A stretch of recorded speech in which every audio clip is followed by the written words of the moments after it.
கமல், இன்னைக்கு நான் ஒரு கதை சொல்கிறேன். நான் காட்டுக்குள்ளே போயிருந்தப்ப ஒரு யானை வந்துச்சு. காட்டுக்குள்ளே எப்படி ரஜினி குட்டி யானை வரும்? அது தெருக்குள்ளே தானே வரும். என்ன ரஜினி வண்டி கிடையாது, யானை எலிஃபண்ட். ஜீன்ஸு பேண்டா? நான் ஜீன்ஸு தானே போட்டிருக்கேன், உங்களுக்கு ஒன்றும் தரலையா? என்ன ரஜினி? அதை விடுங்க. இன்னைக்கு காலையில் நீங்கள் என்ன சாப்பிடுங்க அதை சொல்லுங்கள், அதுக்கப்புறம் நான் கதையை சொல்கிறேன். ஷவர்மா சாப்பிட்டேன் ரஜினி, ஷவர்மா. இது சப்பாத்தி மாவா? என்ன கமல் இதெல்லாம்? என்கிட்ட சொல்லியிருந்தா கூட நான் வீட்டிலேருந்து தோசைகள் எடுத்துகிட்டு வந்திருப்பேனே. எதுக்கு உங்களை அடிக்கிறதுக்கா? 2 கையும் 2 காலும் போனால் கூட காலின்றவ பொழைச்சிக்குவான் கமல்.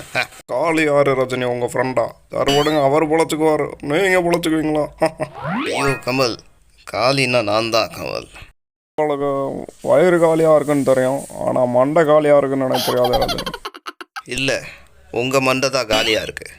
அதை விட்டுங்க, கதையை கண்டினியூ பண்ணுங்க.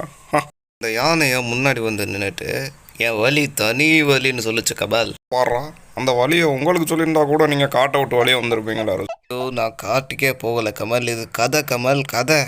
இது நம்ம ஆஞ்சநேயர் கையில் இருக்குமே ஒரு பெரிய கதை, அதை சொல்கிறீங்களா? அது அவரால் மட்டும்தான் ரஜினி தூக்க முடியும் கமல். அது ஸ்டோரி கமல், ஸ்டோரி. பூரியா? நான் என்ன பலகாரம் சாப்பிட்றது கிடையாது ரஜினி, உங்களுக்கு தெரியாதான்? ஒன்லே சப்பாத்தி தான். சப்பாத்தின்னு சொன்ன விட்டு தான் கமல், எனக்கு இன்னொரு கதை ஞாபகம் வருது, அதை கேளுங்களேன். இன்னொரு கதையா? ஆளை விடுங்க சாமி, நான் வரேன்.